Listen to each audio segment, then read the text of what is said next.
أعوذ بالله من الشيطان الرجيم. بسم الله الرحمن الرحيم. عزیزان، آج اپریل 1969 کی 20 تاریخ ہے اور ہم درس قرآن کریم کے سلسلہ جدید میں سورہ بقرہ کی آیت 185 سے آغاز کلام کرتے ہیں. آج کا درس میں پچھلی 2-3 آیات میں روزوں کے متعلق احکام چلے آ رہے تھے. یہ سلسلہ اب آگے بھی چل رہا ہے. سب سے پہلے یہ کہا کہ یہ شہر رمضان الذی انزل فیہ القرآن ھدی للناس وبینات من الہدی والفرقان. رمضان کا مہینہ وہ ہے جس میں قرآن کریم کے نزول کا آغاز ہوا. یہ جو ریفریشر کورس مقرر کیا گیا مجاہدین کی ٹریننگ کے لیے، تو اس کے ساتھ ہی اسے رکھا اس مہینے میں جس میں کہا کہ قرآن کریم کے نزول کا آغاز ہوا تھا. تو گویا یہ ایک ایسی تقریب ہے نزول قرآن کے آغاز کی کہ جس کی یاد اس طرح سے قائم رکھی گئی کہ مومنین مجاہدین کی زندگی میں جہاد کی تیاری کے لیے جو ایک وقت مخصوص کیا، اسے وقت کے ٹائم کے اعتبار سے ساتھ میں لا دیا اس تقریب عظیم سے کہ جو نزول قرآن کریم کی تھی. اور آگے چل کے آپ دیکھیں گے سورہ یونس میں یہ کہا گیا ہے کہ قرآن جیسی نعمت کا ملنا فضل ایزی ہے. حال یسرے جہاں تمہیں چاہیے کہ اس نعمت کے ملنے پر جشن مسرت مناؤ. اسی لیے آپ کو یاد ہوگا کہ ہم عید الفطر کو ہمیشہ جشن نزول قرآن سے تعبیر کیا کرتے ہیں. یہ ہے ہی حقیقت میں قرآن کریم کے نزول کی مسرت میں یہ یادگاری تہوار ہے ہمارے ہاں کا، تو اسے ہی عید کہتے ہیں. تو یہاں کہا کہ رمضان کا مہینہ وہ ہے کہ جس میں قرآن اتارا گیا. قرآن کیا ہے؟ پوری نئے انسانی کو منزل مقصود تک پہنچانے کے راستے کی طرف رہنمائی کرنے والا. بینات من الہدی، یہ راستہ ملزم نہیں، پیچیدہ نہیں، معین، واضح، صاف، روشن، کھلا ہوا راستہ. والفرقان، اور حق پر باطل میں فرق کر کے بتا دینے والا، تفریق کر دینے والا. فرقان الگ الگ کر دینے والی چیز کو بھی کہتے ہیں. جیسا یہ بالوں کی مانگ نکالی جاتی ہے، ایک ایک بال دائیں اور بائیں کر دیا جاتا ہے، اسے بھی فرقان کہتے ہیں. اور فرقان ان پیمانوں کو بھی کہتے ہیں کہ جس سے کوئی چیز ماپی جائے. اسی لیے دوسری جگہ نزول قرآن کے سلسلے میں یہ کہا انا انزلناہ فی لیلۃ القدر، اسے لیلۃ القدر کہا. اور قدر کے معنی بھی پیمانے ہوتے ہیں. یہ میں جب وہاں آؤں گا یا جب پچھلے درس کے آخر میں ان صورتوں کو نہ پہنچا تھا تو ان چیزوں کو واضح کیا تھا. تو قرآن کریم میں ویلیوز جو بھی ہیں انہیں کو اقدار کہا جاتا ہے. یہ نئی اقدار دینے کا ایک ضابطہ تھا. اس اعتبار سے اسے فرقان کہا جائے گا.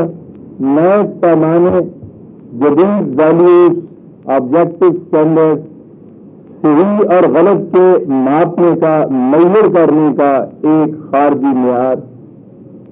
فرقان حق پر باطل کو، غلط اور صحیح کو واضح طور پر الگ کر دینے والا. فمن شہد منکم الشہر فلیصمہ، میں نے بتایا تھا کہ عربی زبان میں شاہدہ اور غابہ کے معنی ہوتے ہیں شاہدہ جو گھر پہ موجود ہو، غابہ جو سفر میں ہو. تو کہا کہ جو تم میں سے گھر پہ موجود ہو تو وہ فل یا سن ہو. پچھلی دفعہ بھی میں نے کہا تھا کہ یہ جو ہے ہو کی ضمیر اس میں شہر کی طرف جاتی، تو اس کے معنی یہ ہیں کہ وہ اس مہینے کے روزے رکھے. ومن كان مريضا او على سفر فعدة من ايام اخر. پھر وہی بات اور آگئی، جو گھر پہ ہو اور تندرست ہو وہ ان دنوں کے روزے رکھے، جو سفر میں ہے یا مریض ہے تو وہ سفر کی واپسی پر یا تندرست ہونے کے بعد وہ اس کے روزے رکھے. یرید اللہ بکم اليسر ولا یرید بکم العسر. یہ جو کہا گیا ہے کہ ان دنوں کے نہیں بدل بھی سکتے ہیں یہ مریض اور مسافر، تو یہ کہا کہ اس لیے کہ ہم تمہارے لیے آسانیاں چاہتے ہیں، تمہیں مشکلات میں پہنچانا نہیں چاہتے. کوئی اس قسم کا حکم ہم نہیں دیتے کہ جو ناممکن العمل ہو. وَلَتُكْمِلُ الْعِدَّةَ وَلَتُكَبِّرُ اللَّهَ عَلَى مَا هَدَاكُمْ وَلَعَلَّكُمْ تَشْكُرُونَ. میں نے پچھلی دفعہ عرض کیا تھا کہ قرآن کریم جہاں کتاب دیتا ہے یعنی ضابطہ قوانین ہے، وہ جہاں قانون دیتا ہے اس قانون کے ساتھ اس قانون کی حکمت بھی بیان کرتا ہے، علت بھی بیان کرتا ہے، بغائی وسط بھی بیان کرتا ہے، اس کا آبجیکٹ پرپس دیتا ہے، یہ بتاتا ہے کہ اس پہ عمل کرنے کا نتیجہ کیا نکلے گا. اسے حکمت کہا جاتا ہے.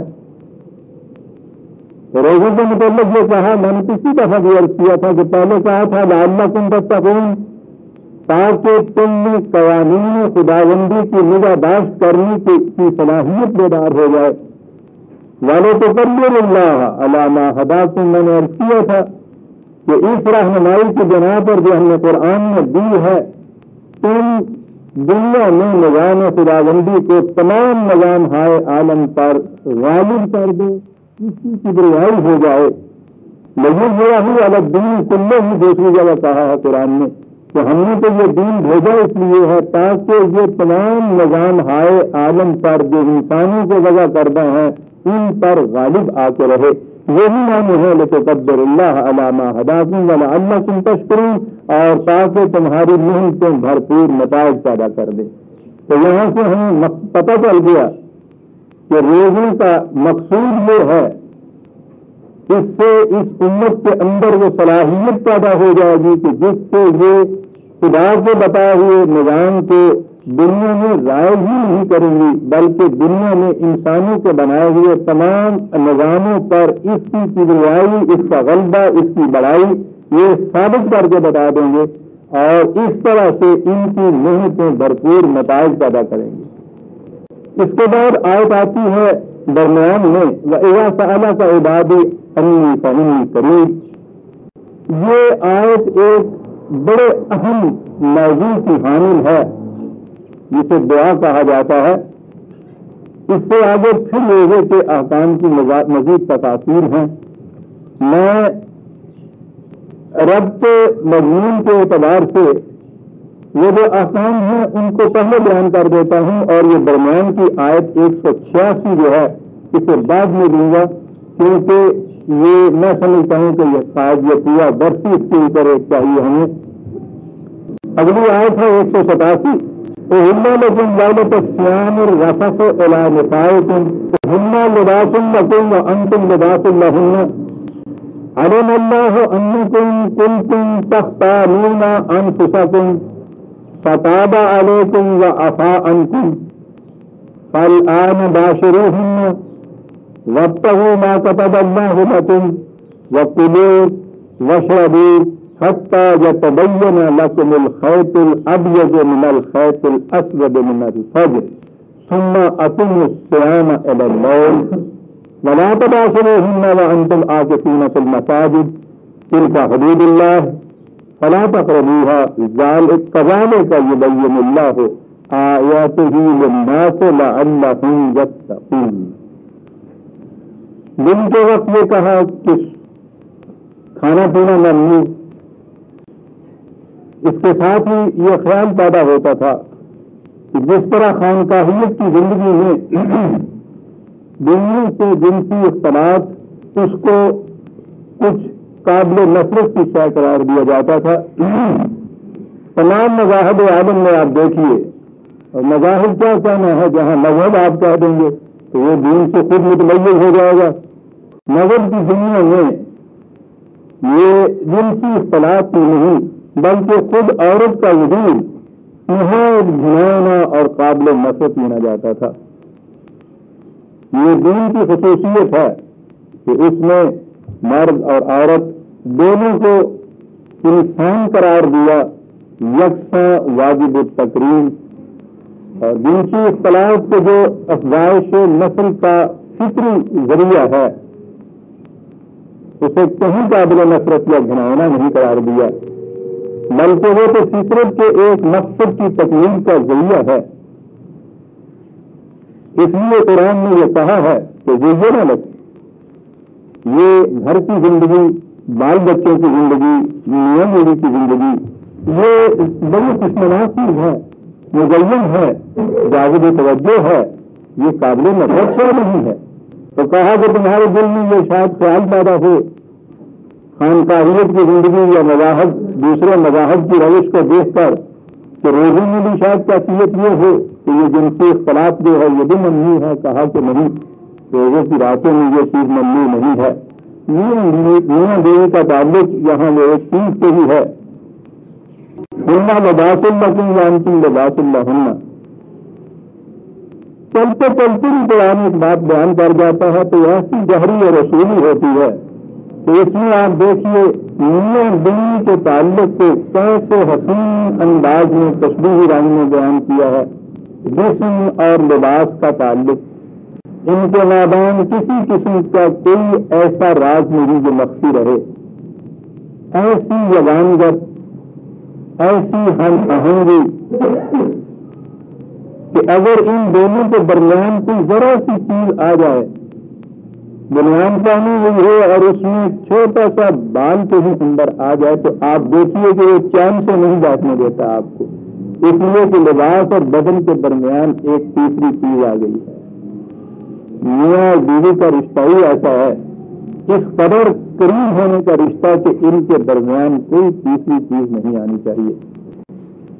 اس میں یہی وضاحت تو میں وہاں چل کے کروں گا جب ہم سورہ النساء میں پہنچیں گے، اور وہاں قرآن کریم میاں بیوی کے رشتے کو، نکاح کے رشتے کو باہمی یگانگت، محبت اور رحمت قرار دیتا ہے.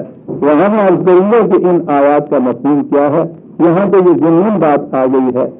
میں نے کہا کہ یہ چیز جو ہے تمہارے دل کے اندر کسی قسم کی تو ایسا خیال نہ پیدا کر دو کہ تم یہ سمجھو کہ اس قسم کا خیال آنا جو ہے وہ تقدس کے، پائٹی کے، پاکیزگی کے راستے میں جو روڑا بن کے اٹک جائے گا.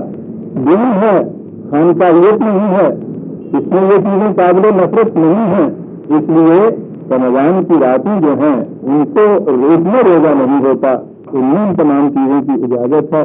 اور اس کے بعد یہ کہا صبح سے کلوا واشربوا حتی یتبین لکم الخیط الابیض من الخیط الاسود. عام ترجمہ تو یہ ہوتا ہے نا کہ رات کو پھر سحری کے وقت کھاؤ پیو تا آن کے سفید تازہ سیاہ تازے سے متمیز ہو جائے. تو یہ بات نہیں کہ دو قسم کے تازے رکھنے چاہیے آپ اپنے پاس، اور دیکھنا چاہیے سیاہ اور سفید تازہ جب متمیز ہو جائے تو کھانا چھوڑے. یہ جو سفیدہ صحب ہوتا ہے اور تاریخی شب ہوتی ہے عربی زبان میں، اس کے لیے یہ بولا جاتا ہے. صبح کی بھاری ہم بھی کہتے ہیں. الگ صبح سحر کے وقت ایک بھاری پہلے روشنی کی نمودار ہوتی ہے، وہ سفید تازہ ہے اور متمین کرتا ہے رات کی سیاہی سے. اس وقت تک کھاؤ پیو. یاد رکھیے یہ اجازت ہے اس چیز کی کہ روزہ کھولنے کے بعد اس صبح تک آپ کھا پی سکتے ہیں. یہ تو فریضہ نہیں ہے کہ اگر کھایا پیا نہ جائے تو روزہ نہیں ہو سکتا. ہمارے ہاں تو روزے کو اتنی اہمیت نہیں دی جاتی جتنی سحری کو اہمیت دی جاتی ہے. تو یہ صرف یہ چیز ہے کہ اجازت ہے تمہیں کھانے پینے کی. کھانے پینے کے معاملے میں جبر اور زبردستی اور حکم اور تاکید تو ہو نہیں سکتی. تو جو چاہتا ہے آپ کا کھائیے، بھوک ہے، اشتہا ہے، جو چاہتا ہے وہ کھائیے، نہیں چاہتا نہ کھائیے، صرف اجازت کی بات ہے۔ سننا اتمل سیان اللہ، پھر اس کے بعد تم نے روکے رہنا ہے کھانے پینے وغیرہ سے رات تک۔ ولا تباشروہن وانتم عاکفون فی المساجد، یہاں ایک چیز آئی ہے کہ جب تم مساجد میں جسے آج کل کہتے ہیں اعتکاف میں ہو تو اس زمانے میں یہ اختلاط ٹھیک نہیں ہے، اس سے باز رہو۔ مشکل یہ ہے، جیسا میں اکثر کہا کرتا ہوں کہ قرآن کریم کی اصطلاحات کا مفہوم ہم نے بعد میں مذہب کی روح سے متعین کیا اور یہیں سے سارا خلط مبحث ہو جاتا ہے، صحیح تصور ذہن میں نہیں آتا۔ مسجد ہمارے ہاں صرف سجدہ گاہ بن کے رہ گئی کہ جہاں 5 وقت کی نماز پڑھی جاتی ہے اور بس۔ حالانکہ دین میں مسجد اگر یہ جگہ کا نام رکھا جائے، اس کو یادوں کی عربی زبان میں اس کے نام اطاعت کرنا بھی ہوگا اور وہ مقام بھی ہوگا جہاں اطاعت کے متعلق معاملات طے کیے جائیں۔ آپ کی پارلیمان دین کی مسجد ہے، آپ کی ایڈمنسٹریشن کی سیکرٹریٹ دین کی مسجد ہے، آپ کے سپاہیوں کی ٹریننگ گاہ دین کی مسجد ہے، آپ کی عدالتیں دین کی مسجد ہیں، اور یہ وہ مسجد ہے جو آپ کی تاریخ بھی بتاتی ہے کہ جب امت سے ایک ہی مسجد تھی اور ایک ہی مسجد ہونی چاہیے امت کے لیے، تو سینٹرل پارلیمنٹ جسے آپ کہتے ہیں، تو ایک ہی مسجد رسول نبی صلی اللہ علیہ وسلم، نبی صلی اللہ علیہ وسلم کے زمانے میں اور اس کے بعد بھی خلافت راشدہ میں مدینہ کی یہ مسجد تھی جو آپ کی سیکرٹریٹ تھی، آپ کی پارلیمان تھی، آپ کی سپریم کورٹ تھی، آپ کے تمام معاملات اس مسجد کے اندر طے ہوتے تھے، قاصد وہاں آتے تھے، سفیر وہاں آتے تھے، اجتماعات وہاں ہوتے تھے، مشاورت کی مجلس وہاں طے ہوتی تھی، یہ سارا کچھ اس مسجد میں ہوتا تھا، حتیٰ کہ آپ کا کمیونٹی سینٹر بھی یہ مسجد تھا۔ بخاری کی حدیث یہ بتاتی ہے کہ حبشی کا ناچ بھی اس مسجد کے صحن میں ہوتا تھا اور اسے رسول اللہ بھی دیکھتے تھے، ازواج مطہرات بھی اپنے حجروں سے اسے دیکھتی تھی۔ انٹرٹینمنٹ کا سامان بھی اتنی جامع مسجد کے اندر رکھ دی گئی تھی کہ انہیں زندگی کے کسی دوسرے شعبے کے لیے کسی دوسری جگہ جانے کی ضرورت نہیں لگے، اور مسجد اس لیے تھی کہ یہ ساری چیزیں جتنی بھی ہوں قوانین و خداوندی کے تابع رکھتے ہوئے کیا جائے، ان کو جھکا جائے اس کے سامنے، اور زندگی کے جو مختلف شعبے ہیں ان کا مرکز ایک ہو۔ یہ تو تھی آپ کے یہاں کی مسجد۔ اب جب مسجد کا تصور یہ رہ گیا، میں نے یہ ابھی عرض کیا ہے کہ یہ جتنی باتیں میں نے بتائی ہیں اسے آپ دنیاوی معاملات کہیں گے، دنیا والوں کی باتیں کہیں گے۔ دین میں مسجد کا یہ تصور تھا کہ یہ ساری چیزیں جسے آپ دنیاوی امور کہیں گے سارے مسجد میں طے ہوتے تھے، اور نظر میں مسجد کا تصور یہ ہے کہ اس میں دنیا کی بات کرنے میں ہے حرام، وہاں جا کے صرف جسے عبادت اب ہم نے کہہ دیا، جس کے معنی ہے محکومی خدا کی اختیار کرنا، اس سے وہ ہو گیا آپ کے یہاں پوجا پاٹ، پرستی، بھکتی، وہ ہو گئی عبادت۔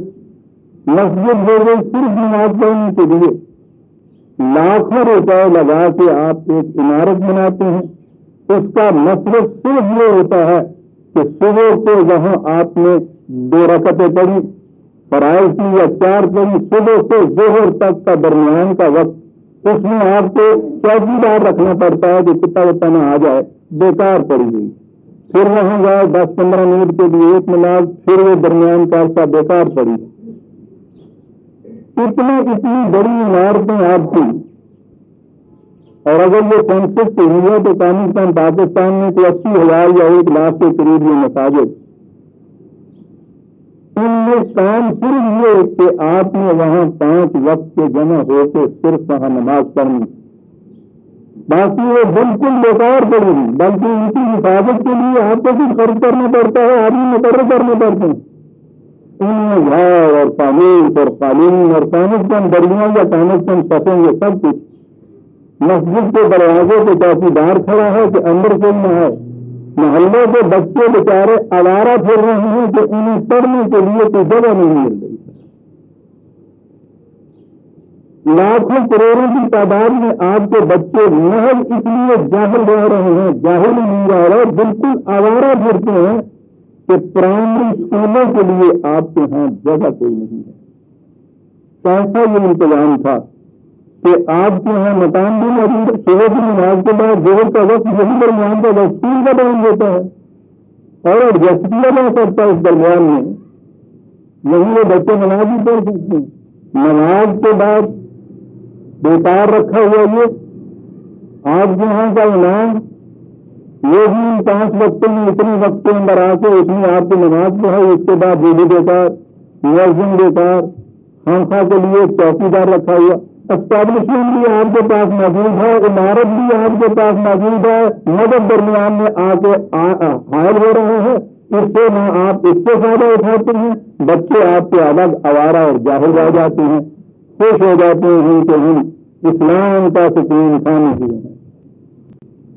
میں نے عرض کیا کہ یہ مساجد کا تصور. اب جب مسجد کا یہ تصور رہا تو یہ ہے عاکفون فی المساجد, مسجد میں اعتکاف. اب اعتکاف آپ کو معلوم ہے رمضان کے آخری 10 دنوں میں جو بہت زیادہ عبادت گزار ہیں وہ مسجد میں ڈیرا لگا لیتے ہیں,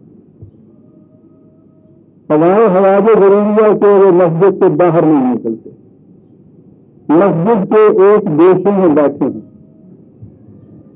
آپ دیکھتے ہیں کہ خالص خان کا یہ تھا, دنیا جہان کے کاموں سے کٹ کر مسجد کے دیشے میں بیٹھے.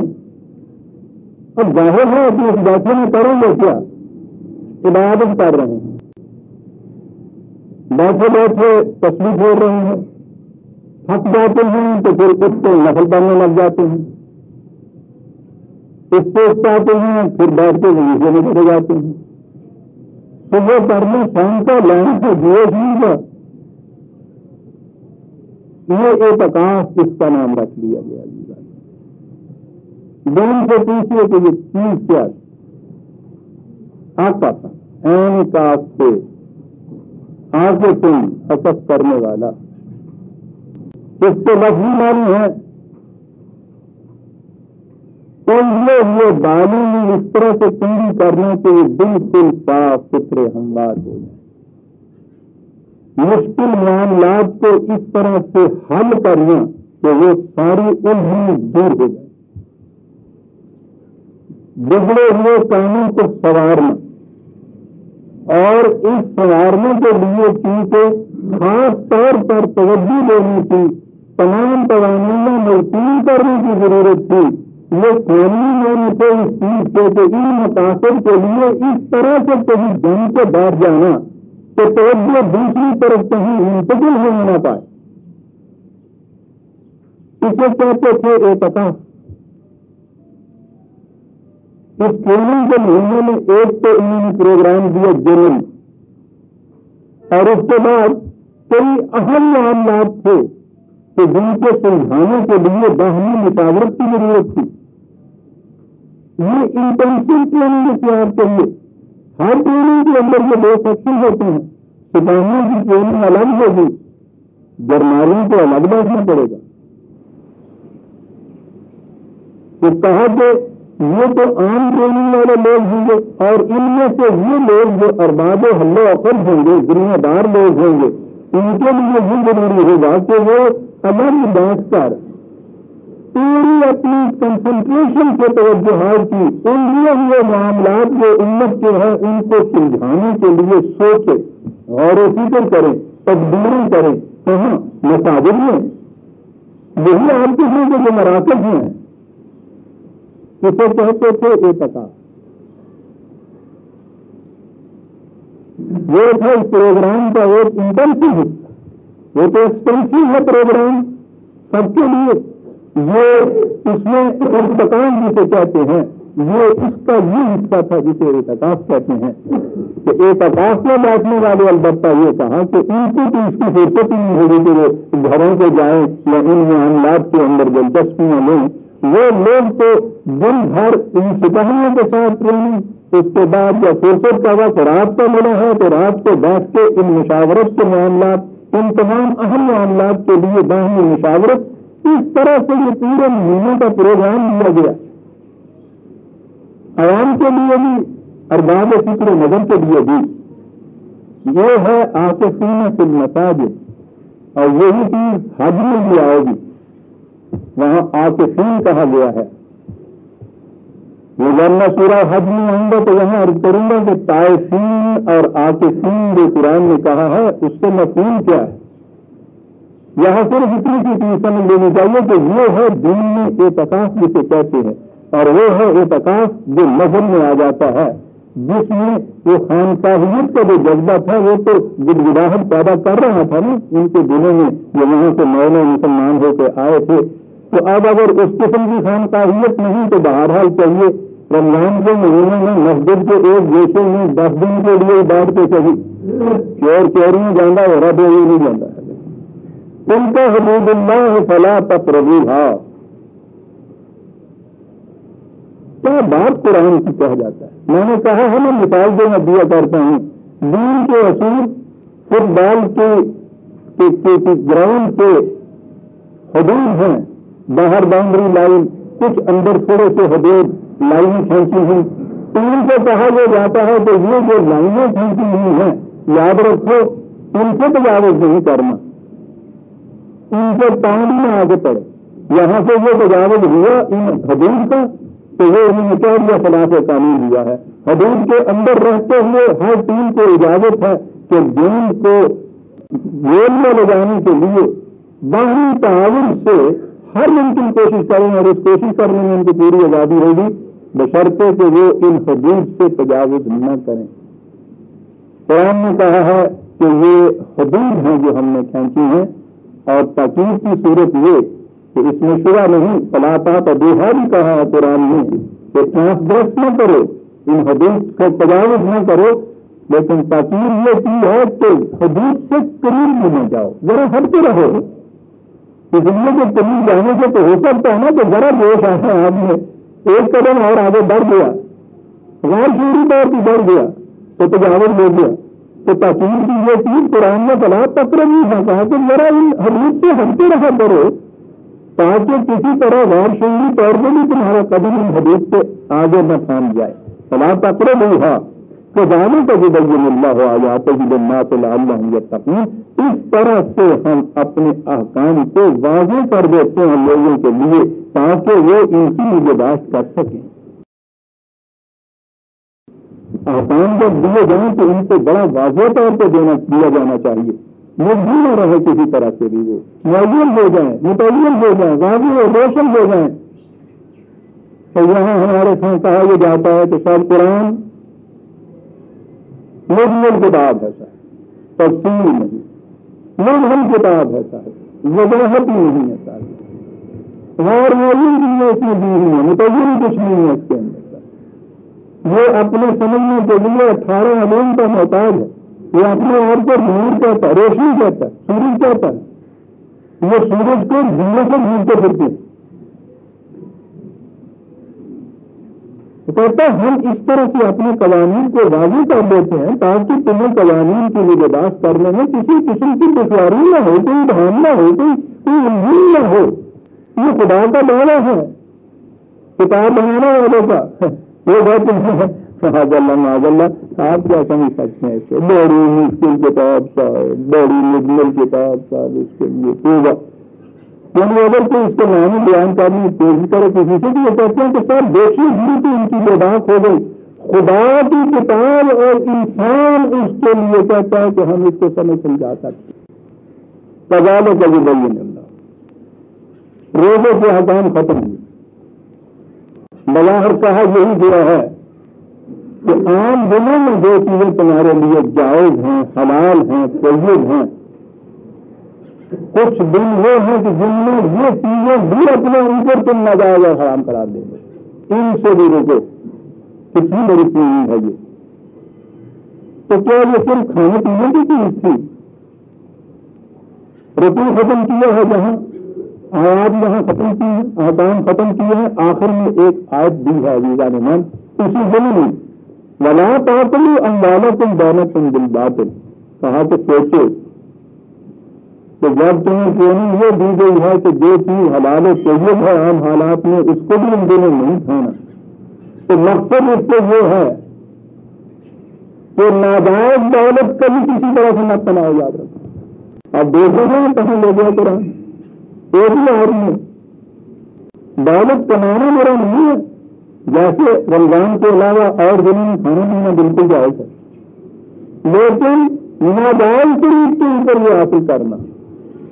کہا یاد رکھ لوگوں دوسروں کا مال ناجائز طریق سے مت کھاؤ. وَتُبْلِغُهَا إِلَى الْحُكَامِ لِتَأْكُلُوا فَرِيقًا مِنْ أَمْوَالِ النَّاسِ بِالْإِثْمِ وَأَنْتُمْ تَعْلَمُونَ.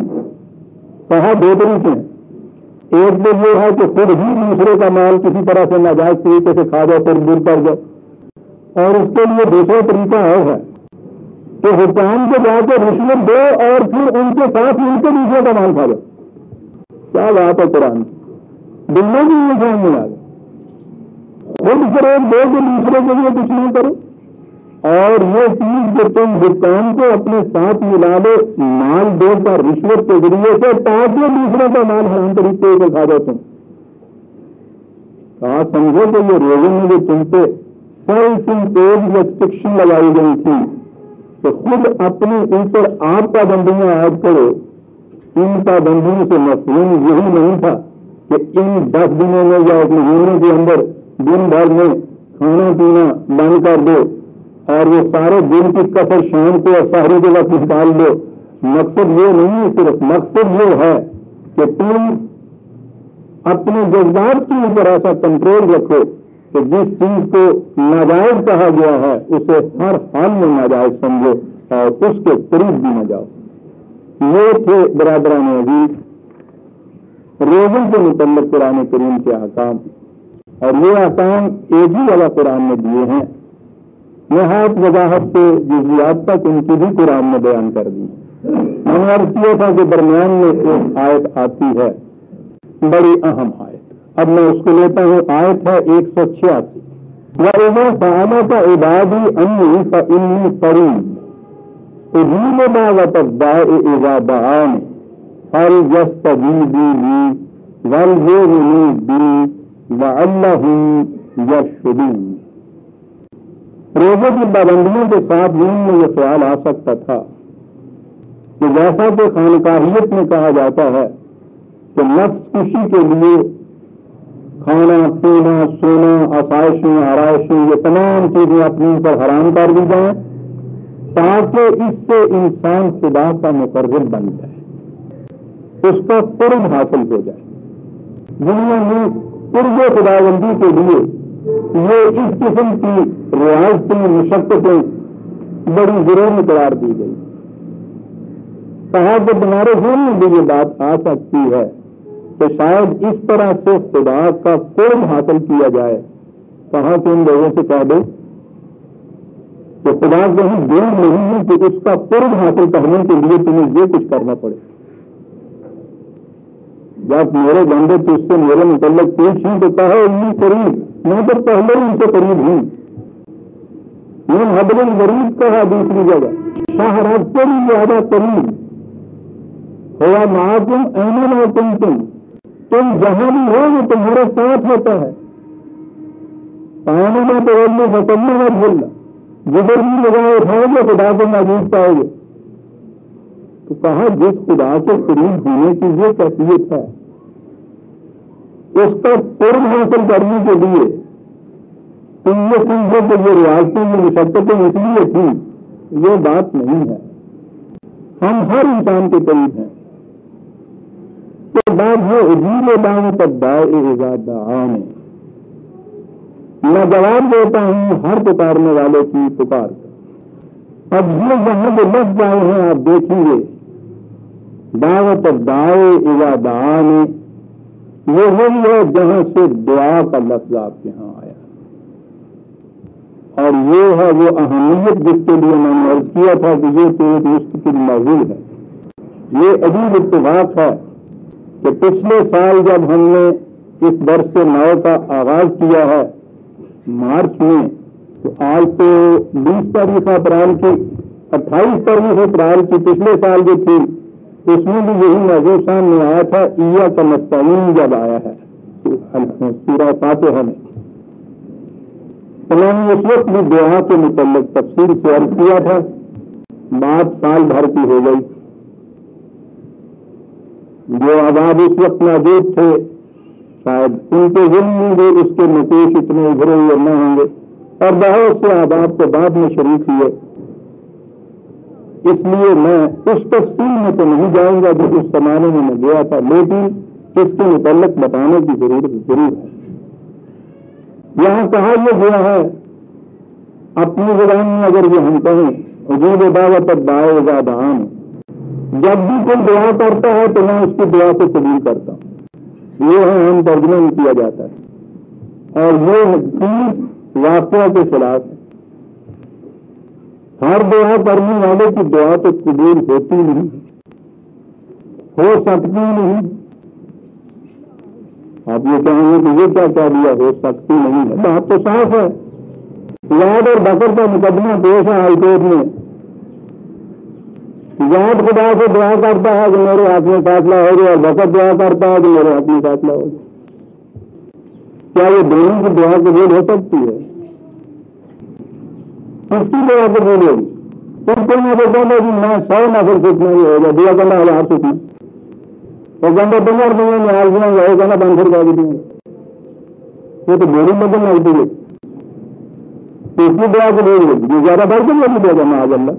بڑے اہم سوالات اس سے پیدا ہوتے ہیں.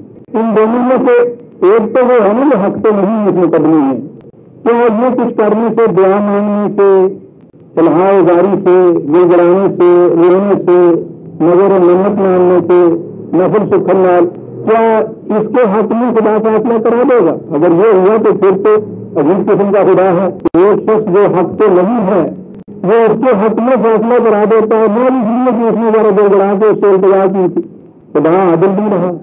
اور جو حق پر ہے اس کے حق میں فیصلہ ہوگا. سوال یہ پیدا ہوتا ہے کہ یہ جو حق پہ تھا اگر یہ دعا نہ کرتا تو کیا پھر یہ فیصلہ اس کے حق میں نہیں ہوتا؟ کیا فیصلہ اس کے خلاف نہیں ہو جاتا؟ اگر وہاں صورت یہ ہے خدا نے دخل دل ہے تو پھر تو جو حق پہ ہے اس کے حق میں فیصلہ ہونا چاہیے. اور اپنی عدالتوں میں ہم یہ روز دیکھتے ہیں اجتہادی غلطیاں کہہ لیجیے کبھی فیصلہ کرنے والے کی، تو غلط فیصلے نہیں ہوتے ہیں. اس سے تو یہ نظر آیا کہ ان فیصلوں کے اندر خدا دخل نہیں دیتا. ورنہ اگر اس کے مطابق فیصلے اب خود نہیں ہوتے تو یقیناً حق والے جو حق میں فیصلہ ہوتا ہے نا، حق میں فیصلہ ہوتا ہی نہیں. پھر یہ دعا کیا ہے؟ کہا یہ ہے کہ ہر، میں یہ ترجمہ دعا مانگنے میں کہہ رہا ہوں، ہر دعا مانگنے والے کی دعا کو قبول کرتا ہوں، میں اس کا جواب دیتا ہوں. بات یہ نہیں ہے. پہلی چیز تو یہ ہے کہ دعا کا جو تصور ہمارے ہاں یہ ہے مانگنا. دعا کے معنی مانگنے کے ہے ہی نہیں. دعا کے معنی کسی کو آواز دینے کی، پکارنے کی. یہ پکارنا کیا ہے؟ جب تک آپ سیدھے راستے پہ چلے جاتے ہیں آپ کو معلوم ہوتا ہے کہ یہ راستہ مجھے منزل تک لے جائے گا، آپ کو کسی سے کچھ پوچھنے کی ضرورت نہیں رہتی. زندگی کا دوراہا جہاں آتا ہے، جہاں راستے دو طرف مڑتے ہیں، وہاں کھڑا ہو کر آپ کو پوچھنا پڑتا ہے کہ یہ راستہ کدھر جائے گا اور یہ راستہ کدھر جائے گا. یا یہ کہ صاحب میں نے شہر جانا ہے، نظام جانا ہے، بھائی میں کس طرف جاؤں اس میں سے. وہاں دوراہے پہ پہنچ کر، کراس روڈ کے اوپر پہنچ کر آپ کو پوچھنا پڑتا ہے. کہا کہ اے کاروان انسانیت، تم کسی دوراہے کے اوپر جب پہنچو گے وہاں تمہیں معلوم نہیں ہوگا کہ صحیح راستہ کس طرف ہے. وہاں تم ہمیں پکارو گے تو ہم جواب دیں گے کہ یہ راستہ صحیح ہے اور یہ اس طرف جاؤ، یہ تمہاری منزل کی طرف لے جائے گا. ہم تمہاری پکار کا جواب دیں گے. یہ پکار کا جواب کہاں سے ملتا ہے؟ خدا کی کتاب سے ملتا ہے. اتنی زمین ہے کہ تمہارے ہاتھ میں رکھا ہوا یہ قرآن، تمہارے سینے کے اندر ہے یہ قرآن. ہر وہ معاملہ جہاں تمہیں کسی قسم کا اشتباہ ہو، ابہام ہو، بات صاف نہ ہوتی ہے، دوراہا آ گیا ہو، معلوم نہ ہوتا کہ کس طرف میں لڑوں، یہ مقام بڑی عمدگی کا ہوتا ہے انسان کے لیے. وہاں انسان تھوڑا کھا کے دیکھتا ہے کہ کوئی آنے جانے والا ملے تو اس سے پوچھے کہ جہاں کی مرغی ہے. وہ کہا کہ وہاں مقام کو کسی سے نہ پوچھو, کشمکش کی ضرورت نہیں, اضطراب کی ضرورت نہیں, کسی کو بلانے کی ضرورت نہیں ہے. مجھے آواز دو اور تم جب آواز مجھے دو گے میں جواب دوں گا کہ کدھر پہ جاؤ. اب خدا براہ راست کے جواب کسی کو دیتا نہیں. حضرات انبیاء کرام علیہ السلام کا معاملہ ہم نہیں جان سکتے وہ کیا تھا. نبوت ایک خصوصیت تھی نبی کی, غیر از نبی اس کا ادراک ہی نہیں کر سکتا, جان نہیں سکتا کہ اس کا اور خدا کا تعلق کیا تھا. بات عام انسانوں سے ہو رہی ہے اور ختم نبوت کے بعد تو سارے انسان عام آ جائیں گے. خدا کو جب بھی پکارا جاتا ہے براہ راست خدا کسی کو جواب نہیں دیتا. یہ خدا کا جواب کہاں سے ملے گا ہمیں؟ کلام اللہ سے ملے گا. خدا نے تو کلام کر دیا ہے. ہم جب قرآن پڑھتے ہیں تو خدا ہم سے باتیں کر رہا ہوتا ہے. کوئی معاملہ جو مشکل آ پڑے جس میں وجہ میں جب اس سے پوچھوں گا تو یہ قرآن اس کا جواب دے گا. ہر میری دعا کا جواب دے گا, ہر پکار کا جواب دے گا. دور نہیں قریب تر ہے, اسی وقت جواب دے گا. وائل اگر جیب میں رکھا ہو, نقشہ اس کے اندر بنا ہوا ہو, ہر براہ پہ کھڑا ہو جائے, آپ کسی پوچھنے والے کی آپ کو ضرورت ہی نہیں ہے. گائیڈ نکالیے, وہاں سے دیکھیے نقشہ بنا ہوا ہے, انڈیکیشن دی ہوئی ہے, نیچے ریفرنس دی ہوئی ہے, وہ دیکھیے کنسلٹ کیجیے جائیے. سارے ٹریولر دنیا کے جتنی بھی ہیں وہ اپنی گائیڈ کتابیں جاتے ہیں. وہ جب بھی وہاں دوراہے پہ کھڑے ہو کے آواز لیتے ہیں کسی راستہ بتانے والے کو, تو یہ گائیڈ ان کو راستہ بتاتی ہے, جواب دیتی ہے اس کا. کہا یہ کھانے پینے کی مشقتوں سے ریاستیں ایسی نہیں کہ جس سے میں پھر ان کے لیے قریب ہو جاتا ہوں ایسا کرنے والے. میں تو ہر انسان کے قریب ہوں. جب بھی وہ مجھے پکارتا ہے اس کی پکار کا میں جواب دیتا ہوں. یہ جو چیز ہے پکار میں نے کہا دعا اور عبادت کو کس طرح مرادف اللہ قرار دیا. یاد رکھیے ہمارے ہاں جو مغالطہ ہوتا ہے وہ اپنے الفاظ کی وجہ سے ہوتا ہے. دعا پکارنا تھا, تصور ہم نے اپنے ذہن میں لیا مانگنا, خدا سے مانگے, اور پھر ہم اپنے ہاں جو اصطلاح بنائے ابھی دو اکٹھا کرتا دعا مانگنا. چلو بھائی تم راضی رہو تم راضی رہو. وہ عربی والا جو قرآن میں لفظ دعا بھی آئیے تو وہ من کی ہماری گل میں نہ ڈالے. دعا مانگنا یعنی دعا بھی مانگنا, جتنے کچھ لوگوں کی جانا وہ دعا ہی نہیں دی, تم دعا مانگ لو. آپ دیکھتے ہیں کبھی غور نہیں کیا ہم کھڑے ہوتے ہم الفاظ کیا بولتے ہیں. دعا کے معنی تو 40/60 40/60 وقال ربکم ادعونی استجب لکم. تمہارا رب یہ کہتا ہے مجھے آواز دو میں تمہاری پکار کا جواب دوں. یہ وہی الفاظ ہیں جو ابھی جو میں نے آپ کے سامنے تلاوت کی. سورہ بقرہ کی آیت جو میرے نظر ہے اس میں یہی لفظ آئے ہیں اجیب دعوت الداعی اذا دعان ادعونی استجب لکم. آگے ہے اس کے ان الذین یستکبرون عن عبادتی سیدخلون جہنم داخرین. یاد رکھو جو لوگ ہماری عبودیت معصومیت اختیار کرنے سے تکبر کرتے ہیں وہ جہنم میں چلے جائیں گے. آپ نے دیکھا کس طرح سے واضح کر دیا قرآن میں کہ خدا کو بلانے کے آواز دینے کے معنی کیا ہے کہ اس کی عبادت سے استقبال نہ بڑھتا جائے, اس کی معصومیت اختیار کرنے سے تکبر نہ بڑھتا جائے. یہ ہے دعا خدا کو پکارنا بھی جو کہا جاتا ہے. یہ تو دوسری اور چیز نہیں ہے, ہم عبادت کی معنی اس کے لیے ہے, یہ الگ اس سے کوئی دوسری چیز ہی نہیں. اب اگلی چیز یہ ہے کہ یہ دعا قبول کس کی ہوتی ہے. 42/26 باہر جب بھیگنے والا بارش آ جائے اندر کمرہ پورا کھلا ہوا ہے, ہم اسی سے وہاں تشریف لے جائیے گا. 42/26 یہ دعا قبول لفظ دے رہے ہیں اپنے یہاں کو استعمال ہونے والے. دعا قبول کس کی ہوتی لفظ یاد رکھیے گا وہی مستجاب الدعوات ہمارے یہاں لفظ استعمال ہوتا ہے. قرآن کا لفظ اجیب دعوت الداعی استجیبوا لی, یہ وہ لفظ ہیں سارے دیکھیے آپ. وَيَسْتَجِيبُ الَّذِينَ دعا قبول ہوتی ہے کن کی الَّذِينَ آمَنُوا خدا کے احکام پر ایمان لاتے ہیں وَعَمِلُوا الصَّالِحَاتِ اور اعمال صالحہ کرتے ہیں.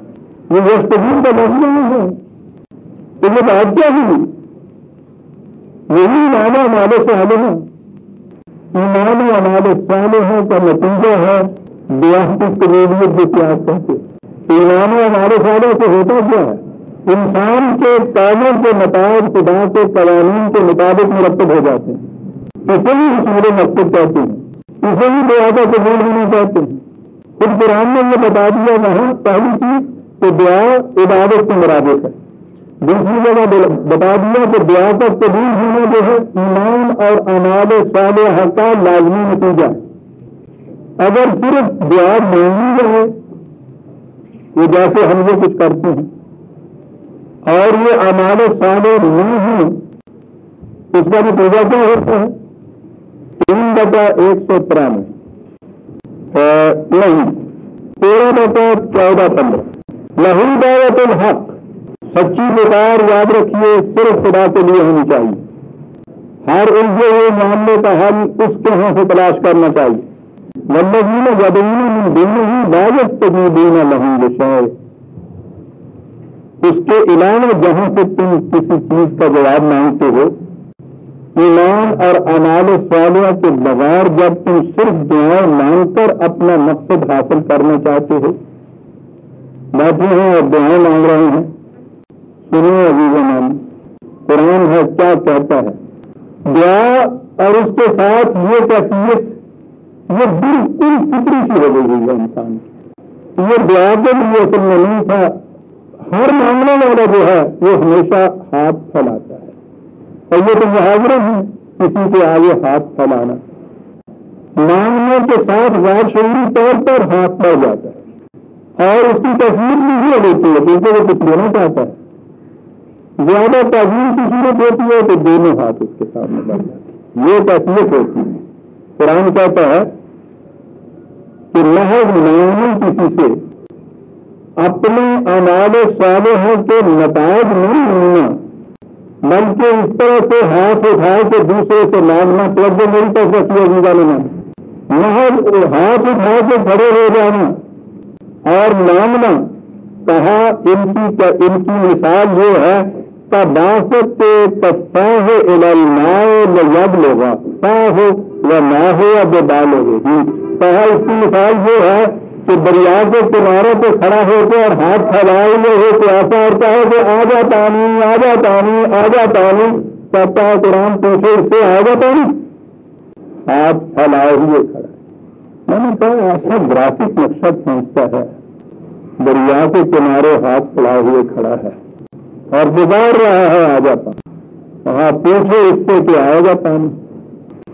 بات بات ہوگی عزیزان میں تو دعا ہوتی کیا ہے؟ ہم آپ کے ایک طرف رہے، دعا مانگنے والے میں خدا کے دو اولو العزم پیغمبر، حضرت موسیٰ علیہ السلام، حضرت ہارون علیہ السلام، فرعون کے ساتھ اور اس کے سرداروں کے ساتھ اور فوج کے ساتھ ٹکراؤ ہو رہا ہے، بڑا عظیم مرحلہ ہے، بڑا عظیم چاہتا ہے اس میں۔ قال موسیٰ ربنا، اب جہاں سے وہ بات شروع ہوتی ہے جیسے ہم دعا کہتے ہیں کہ اے ہمارے مشورہ دینے والے، فرعون کی فوجوں کو تباہ کر دے، ان کا جاہ جلال جس کی بنا پہ یہ تیرے خلاف پرکشی اختیار کیے ہوئے ہیں اسے خاک میں ملا دے، ہمارے اس پروگرام کو عروج دے دے جسے ہم کہتے ہیں دعا کر رہے ہیں۔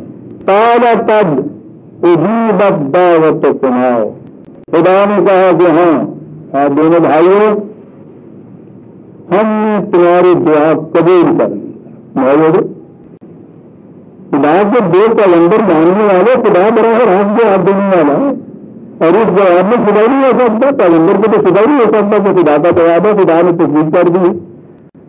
کیا اس کے بارے میں ہم دائرہ میں محمد رسول اللہ چاہتے آ جانا چاہیے ہم بن گیا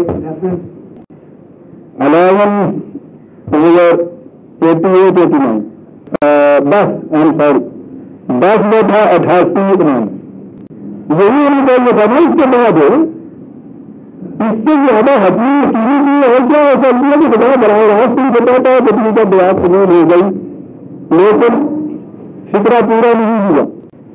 کہا یہ کہ دعوت کا بس دعوت کو کما سب تقیم ہے، اب اپنے پروگرام پہ جم کے کھڑے ہو گئے، یادوں سے کہا میں مجلس میں آنا تھا لو بھائی ولا تتبعوا سبیل الذین لا یعلمون، اور کسی ایسے شخص کا راستہ اختیار نہ کر لینا کہ جس کو علم حقیقت نہ ہو، سیدھے راستے کے اوپر ہے اور جان کے مستقل مزاجی سے ثابت کرنے سے استقامت سے کھڑے ہو گئے پروگرام کے اوپر، دعا قبول ہو جائے گی تمہاری۔ پیغمبروں کی دعاؤں کے متعلق برادران عزیز یہ ہو رہا ہے، نتیجہ اس کا یہ ہماری دعائیں 1000 برس سے آپ دیکھتے ہیں ہر مہینے کی نماز کے بعد، ہر عید کی نماز کے بعد، ہر خطبے کے بعد، ہر اجتماع میں دعائیں مانگی جا رہی ہیں، یا اللہ دشمنوں کا بیڑا غرق کر وشتت شملہم ودمر دیارہم، ان کی بستیوں کو تباہ کر دے، ان کی اجتماعیت میں انتشار پیدا کر دے، اور وہ گڑگڑا رہے ہیں اور 1000 برس سے یہ مانگی جا رہی ہیں۔ بغل دعا جو حضرت موسیٰ اور ہارون نے مانگی تھی، یہی تو ہے دعا وہ۔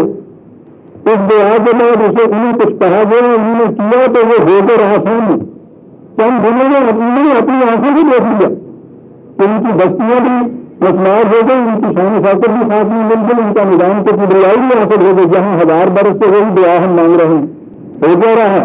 فاستقیما والی بات جو ہے وہ آگے ہم نے پڑھی، اتنا بڑا نہیں تو دعا مانگنے سے کام ہو جایا کرتا ہے۔ دعا ہوتی کیا ہے عزیزان من، کسی مقصد کے حصول کے لیے 3-4 کرنا بڑی ضروری۔ پہلی چیز تو یہ ہے کہ رسم العین کا صحیح تعین ہو جائے، یہ بڑی ضروری چیز ہے، اس لیے کہ انسان اگر اپنے جذبات کے تابع چلے تو سینکڑوں مرتبہ ایسی چیزوں کی عرضیاں کرنے لگ جاتا ہے کہ آخری عمر اس کے لیے بڑی نشاندہ ثابت ہوتا ہے، غلط چیزوں کی عارضی ہو جاتی ہے۔ تو پہلی چیز تو یہ ہے کہ اس کے دل میں جو عارضی پیدا ہو، جو مقصد پیدا ہو، جو چاہتا ہے کرنا، وہ اپنے ہی جذبات کے تابع نہ کرے، بلکہ خدا کا قانون جو چاہتا ہے اس کے مطابق دل کے اندر اپنا نصب العین، اپنی آنکھوں کے سامنے اپنا نصب العین متعین کرے، اس کے مطابق یہ ہے مقصد قرآن کی اس آیت کا جس کا غلط مفہوم اور ترجمہ جو ہے ہمیں کہیں سے کہیں اس نے بتا دیا، وَمَا تَشَاءُونَ إِلَّا أَن يَشَاءَ اللَّهُ 81-29۔ تمہیں چاہیے کہ تمہاری مشیت خدا کی مشیت سے ہم آہنگ ہو جائے، تم چاہو وہ ایسے مقام کو خدا چاہتا ہے کہ تم چاہو، چاہو ہی تم ہو۔ پہلی شرط آپ نے دیکھا کیسی عجیب ہوگی، خدا کے قانون کے خلاف جو آئے مانگے گے تو سوال ہی نہیں ہے کہ تمہاری وہ دعا پوری ہو جائے۔ تو پہلی چیز یہ ہے کہ اپنے اندر آرزو دعا مقصد نصب العین یہ متعین کرو جو خدا کا قانون چاہتا ہے کہ تم ایسا کرو۔ ان معاملات میں اقبال بہت آگے جاتا ہے، اور اتفاق ہے کہ آج 20 تاریخ ہے، کل 21 کو تو ان کی برسی بھی آتی ہے، ان کی تقریب میں افسوس ہے کہ اس دفعہ ہم کو اجتماع نہیں کر سکے، لیکن خیر بات سامنے آ گئی تو ان کا ذکر نہیں صحیح۔ ان معاملات کو وہ نہایت حسین انداز سے بیان کرتے تھے، قرآن پہ ان کی نگاہ تھی، ایکسپریشن کا فطرت نے ان کو بڑا حسین ملکہ دیا تھا۔ بات یہ کہ تم اپنے دل میں چاہو گے اور وہ کرو کہ جو قانون خداوندی کے مطابق ہو۔ اقبال کہتا ہے کہ تیری دعا ہے کہ ہو آرزو تیری پوری، میری دعا ہے تیری آرزو بدل جائے۔ دعا کے قبول ہونے کا پہلا مرحلہ تو عزیزہ نے نہیں ہو گیا، بدل کیسے جائے؟ تما تجاؤنا اللہ انشاء اللہ، تو اپنی آرزو کو اس کے قانون سے ہم کر لو۔ پہلی چیز تو یہ ہوگی۔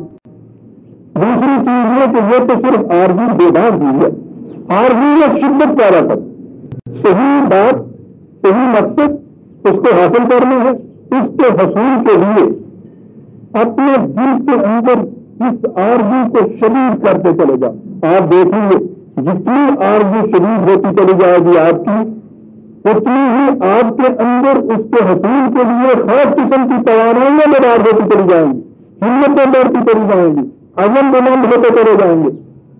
اس شدت آرزو سے انسان کے اپنے اندر ایک تبدیلی پیدا ہوتی ہے۔ یاد رکھیے اطمینان سے جب اپنی لے لیجیے کہ مقام بڑا ہی نازک آ رہا ہے یہ، اور یاد رکھیے گا کہ آنکھ بھر کی خاص کی اور سامنے معامل نہ تھا، یاد رکھیے یہ جو ہے جسے مکارمہ آپ کہتے ہیں یہ اپنی صحیح آرزو کی شدت پیدا کرنا ہوتا ہے، زیادہ سے زیادہ انتہا شوق۔ اقبال اس کو عشق کے لفظ سے تعبیر کرتا ہے، اپنے مقصد کے حصول کے لیے ایک عشق کی کیفیت پیدا ہو جانا، جنون پیدا ہو جانا اپنے اندر، اس سے انسان کے اپنے اندر ایک تبدیلی پیدا ہوتی ہے۔ یاد رکھیے دعا سے باہر سے کوئی چیز آپ کے لیے نہیں ہوتی، آپ خود اندر سے بدل جاتے ہیں۔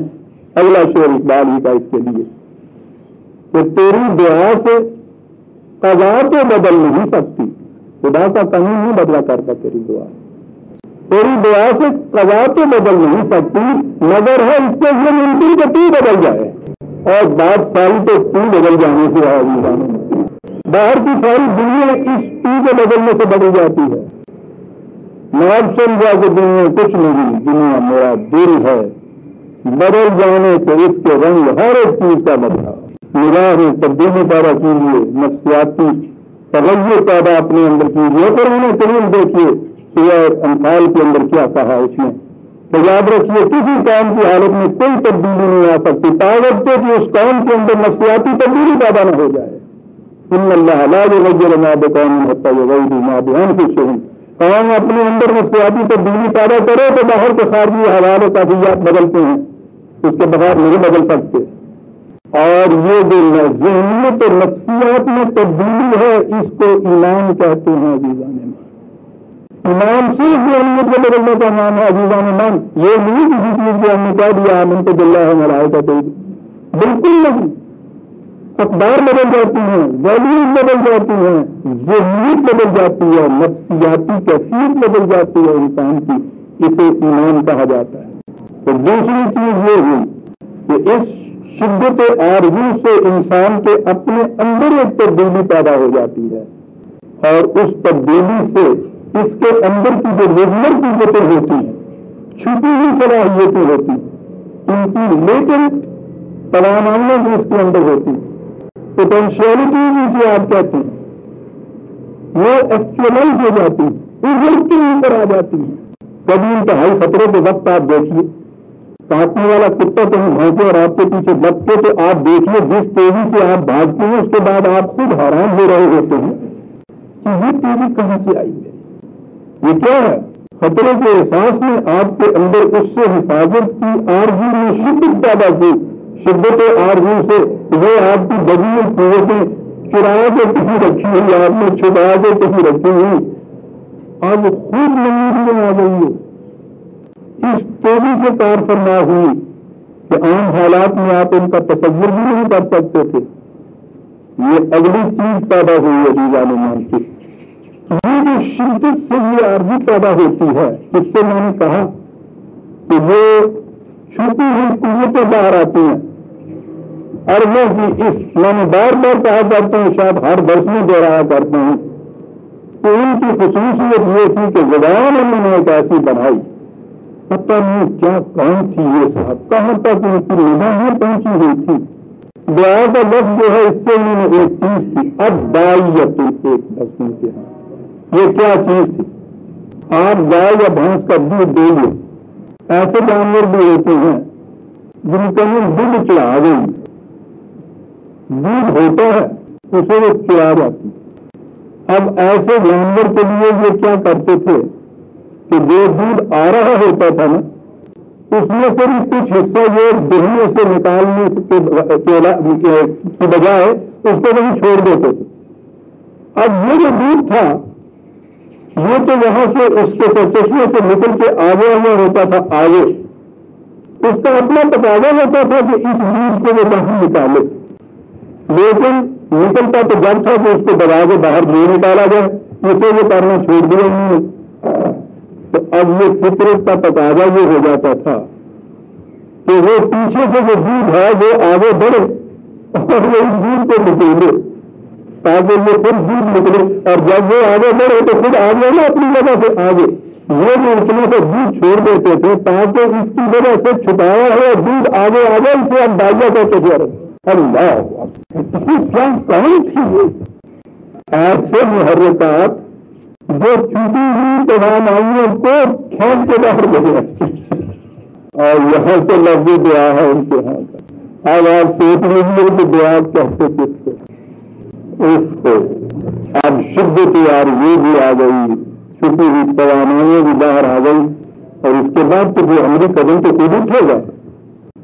اب آپ کو یہ جو اس کے تھان ہے پھر جا کے ان کو دیکھنا ہوگا. معاملہ سارا تیار ہو گیا, وہاں دعا قبول ہو گئی. چھوٹی ہوئی توانائیوں میں ان کے زور کے اوپر آگے بڑھ آئی. اب نکال لیجیے دل لعلکم تشکرون. آپ کو پتا شکر کے معنی کیا ہوتی ہے؟ دودھ سے بھرے ہوئے تھن جس میں سے دودھ ٹپک رہا. یہی کہا نا قرآن میں دعا کے مقابلے میں. تو پھر کیفیت یہ ہو جائے گا کہ یہ تھن پھر دودھ سے بھر جائیں گے تمہارے. یہ جو صحیح اقدامات اس کے بعد ہوں گے انہیں آپ اعمال صالحہ کہتے ہیں. ایمان صحیح لفظ العین کا تعین. دعا اس کے حصول کے لیے شدت عرضی کی براری, تاکہ اس سے آپ کی چھپی ہوئی توانائیاں سطح کے اوپر آ جائیں, ذریعہ کار آ جائے. اعمال صالحہ اس لفظ العین کے حصول کے لیے صحیح اقدامات, فاہم اقدامات, تقسیمہ اور اس کے اوپر جم کر کھڑے ہو جانا, ثابت قدمی سے اس کے اوپر کھڑے ہو جانا. اور یہ چیز انفرادی نہیں ہے, یہ اجتماعی نظام کے اندر ممکن ہے. یہ بھی چیز ہے. نظر میں خدا اور بندے کا تعلق انفرادی ہوتا ہے. Private relationship between man and God, private individual relationship. میرا تعلق خدا کے ساتھ, وہاں اس کا تعلق اس کے ساتھ. ہم پر شادی اپنی طریقے کے اوپر, خانقاہ میں بیٹھا ہوا فقیر اپنے طریقے کے اوپر, مسجد میں نمازی اپنے طریقے کے اوپر, میں گھر میں مسلح بٹھا کے بیٹھا ہوا, تسبیح لے کے بیٹھا ہوا اپنے طریقے کے اوپر, اپنے اپنے تعلق خدا سے. نظر میں یہ چیز ہوتی ہے اور اسی سے خیر کھاتا ہے. میں نے اپنے ذہن میں تصور کر لیا کہ ہاں صاحب خدا کا قرب حاصل ہو گیا, ساتھی نے اپنے طور پر یہ کر لیا. یہ کرشن کی مورتی کے سامنے بیٹھا ہوا ہے, یہ خدا سے تعلق قائم کیے ہوئے ہے. یہ مسجد میں سجدہ کر رہا ہے, یہ خدا سے تعلق قائم کیے ہوئے. اس کا کوئی پریگمیٹک ٹیسٹ تو ہے, کوئی ایسا معیار تو ہے نہیں جس سے یہ معلوم ہو جائے کہ اس کا تعلق ہے اور اس کا تعلق نہیں ہے. دل میں تعلق یہ نہیں ہوتا. بات دل چلے جائے گی, دل میں پرسنل گاڈ کا تصور نہیں ہوتا, شخصی خدا کا تصور نہیں ہوتا. ایک عالمگیر قانون ہوتا ہے اس کا, اس قانون کا تعلق کیا ہوتا ہے ہمارے ساتھ. اس قانون کا ابتدا کرنے سے محسوس متاثر میں ہمارے آتے ہیں, کسی زندگی میں آتے ہیں, لیکن یہ چیز اجتماعی ہوتی ہے. اسی لیے قرآن نے یہ کہہ دیا کہ یا الذین آمنوا اتقوا اللہ کونوا صادقین. ہے وہ لوگوں جو قانون خداوندی کے مطابق زندگی بسر کرنا چاہتے ہو, انفرادی طور پہ نہیں ہو سکے گی. وہ جو سچے ہیں سچوں کی جماعت کے ساتھ شامل ہو. اور یہی چیز ہے قرآن کریم میں آپ دیکھیے گا ساری دعائیں دونوں کے سینے میں آئی ہیں. صراط المستقیم سے شروع ہو گئی آپ پہلی جو دعا ہے, اور نوجوانوں کا سیدھا آپ لے لیجیے. سارے قرآن میں ربنا ہی آئے گا. نبی تو میرا خدا کہتا ہے, میرا رب.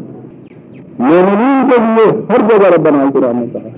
اس کی انفرادیت تو اپنے مقام پہ ہوتی ہے نبوت کی, لیکن وہ بھی جب اس مقام نبوت سے نیچے رہ کے جماعت مومنین کا فرق بنتا ہے تو وہ بھی ان کی ہم نگاہی میں ربنا کہتا ہے.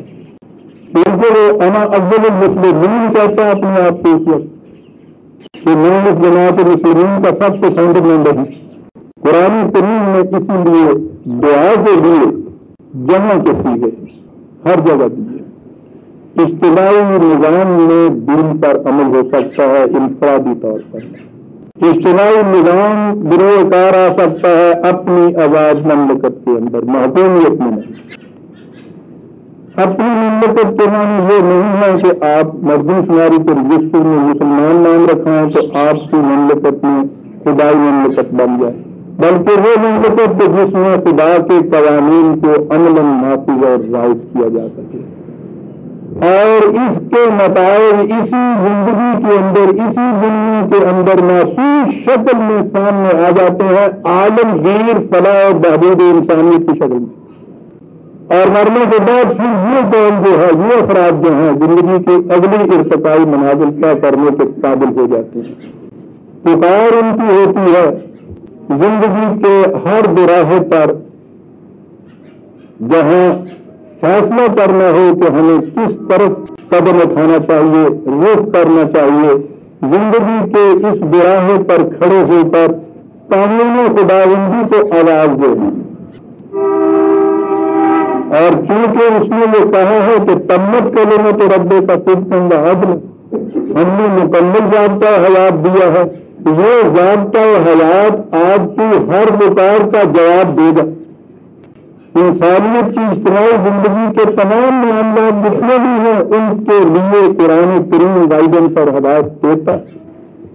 اسی لیے اس کا دعوت یہ ہے کہ ہر پکارنے والے کی پکار کا جواب ملے گا، اس کو وہاں سے جواب دیا جائے، اور اس کے بعد جو بھی وہ مسئلہ تمہارے لیے منزل متعین کیے کرے، اس پر پہنچنے کے لیے شدت عارضی آپ کے اندر ہو، اس کے حصول کے لیے ایک عشق کی کیفیت آپ کی پیدا ہو جائے، جس سے آپ کے اپنے اندر ایک نفسیاتی تغیر پیدا ہوگا.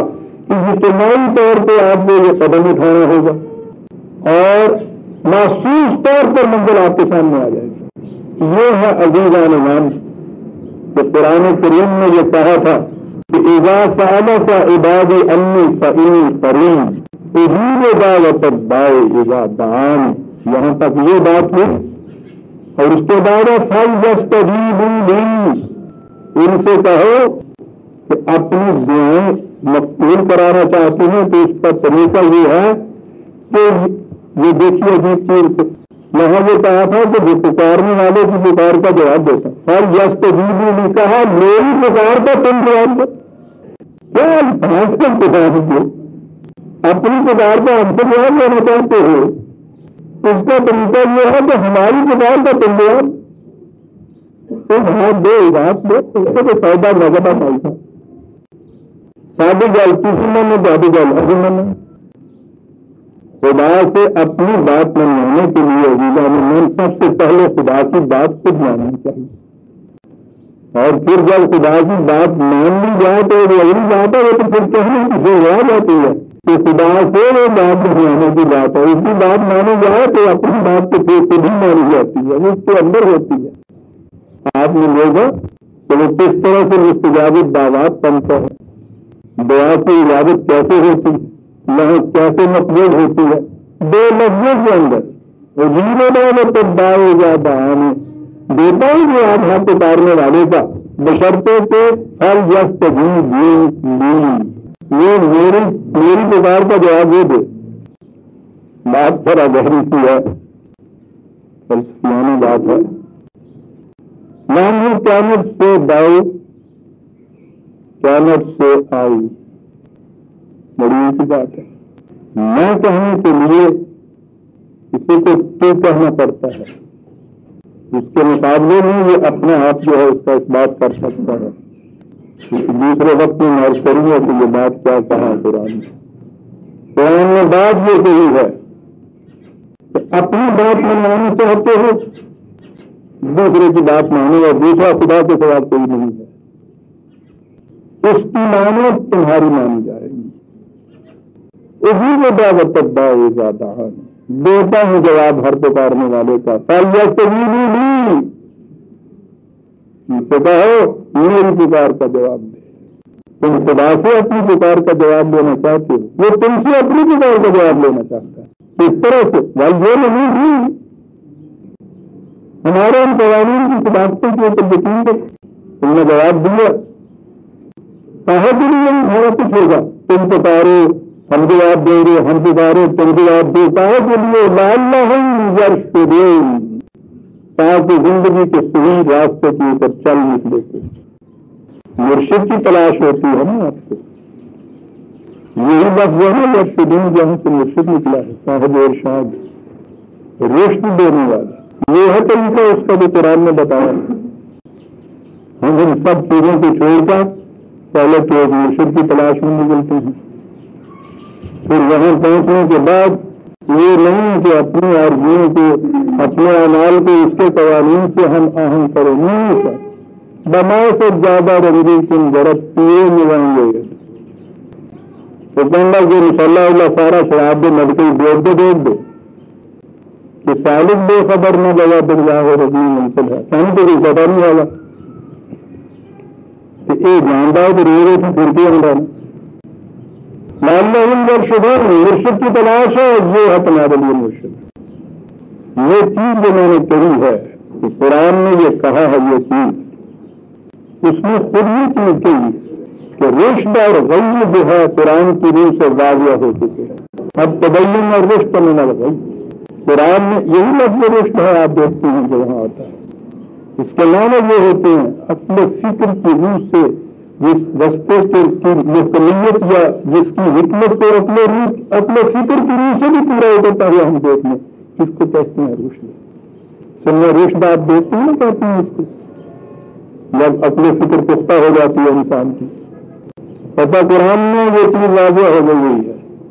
اس لیے اگر تم چاہتے ہو کہ تمہاری دعائیں مقبول ہوں، فلیستجیبوا لی، ہماری پکار کا جواب دو، ہمارے قوانین کی مکملیت پر یقین رکھو، لعلہم یرشدون، ان سے کہو کہ یہ ہے وہ راستہ، یہ ہے وہ طریق عملی جس سے زندگی کا صحیح راستہ نکھر کر ابھر کر کھل کر واضح طور پر تمہارے سامنے آ جائے گا، اور یہی طریق ہے کہ جس کو آپ مرشد پکڑنا چاہتے ہیں۔